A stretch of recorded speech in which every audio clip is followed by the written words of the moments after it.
চব্বিশ পরগনা ছাড়াও কলকাতা মুর্শিদাবাদে তল্লাশি, পাশাপাশি দিল্লি, ফরিদাবাদ, সাহারানপুরেও একযোগে এই তল্লাশি অভিযান চলে। তবে কোন সূত্র ধরে এই তল্লাশি অভিযান, যেখানে টেরার ফান্ডিং এর যোগ পাচ্ছেন তদন্তকারী আধিকারিকরা? আমরা আরো জানবো আমাদের অপর প্রতিনিধি আবির দত্তর কাছ থেকে।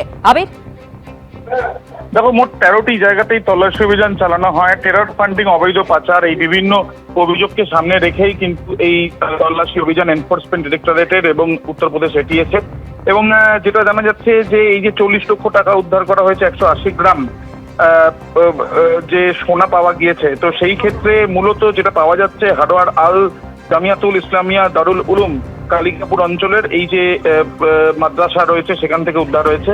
এনফোর্সমেন্ট ডিরেক্টরেট এবং তার সঙ্গে উত্তরপ্রদেশের এটিএস তাদের যে এই যে তল্লাশি অভিযান, মূলত বাংলাদেশ থেকে অবৈধ অনুপ্রবেশ, রোহিঙ্গাদের ভারতে এনে অর্থের বিনিময় ভারতীয় নথি পাইয়ে যাওয়া এবং চক্রান্তের বিরুদ্ধে তদন্ত, এবং এই যে নথি পাইয়ে দেওয়া হয়েছে তাতে কোটি কোটি টাকার আর্থিক লেনদেনের একটা বিষয় সামনে আছে, এমনটাই এনফোর্সমেন্ট ডিরেক্টরেট মনে করে। এনজিও এবং সেবামূলক প্রতিষ্ঠানের নামেও এই কারবার চলতো, বিদেশ থেকে টাকা পাঠানো হতো, এমনটাও তাদের সন্দেহ।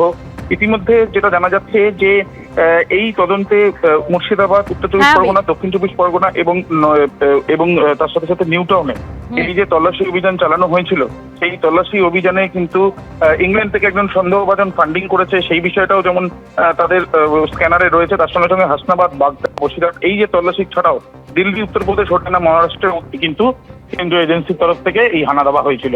ধন্যবাদ আবির।